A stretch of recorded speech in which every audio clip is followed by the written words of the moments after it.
Der er rigtig mange, som ikke ved, at et af de farligste steder, man overhovedet kan opholde sig i et hus, det er faktisk der, man bager. Vi tænder lige et myggelys, som man rigtig tit har tændt, når man bager. Jo. På 1, 2, 3 nu. 1, 2, 3 nu. Du tæller. 1, 2, 3 nu.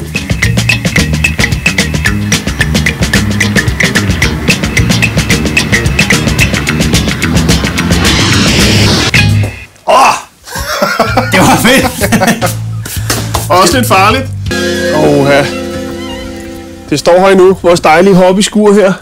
Så hvis vi kan få melpartikler til at svæve rundt herinde, så vil alle de her stearinlys forhåbentlig på et eller andet tidspunkt antænde noget af det, og så antænder det noget af det, resten af det. Ikke? Perfekt. Sikkerhedsbriller. 2 sjæle, 1 tanke. Ja. Ja. Sådan der. Det er skidesvært at bedømme. Kan du holde den der, Jan? Jeg kan i hvert fald prøve. Ja!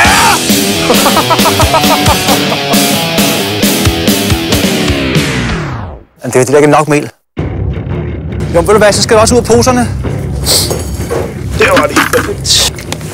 Yes, for satana. Der er fin ild derinde.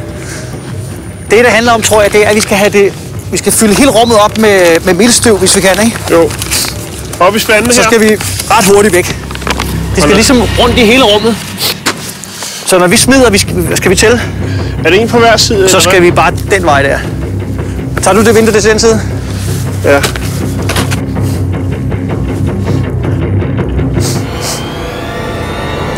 Nu!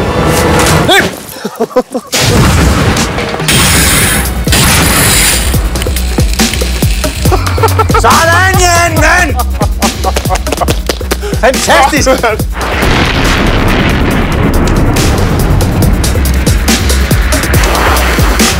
Men det er kraftedme farligt, det her.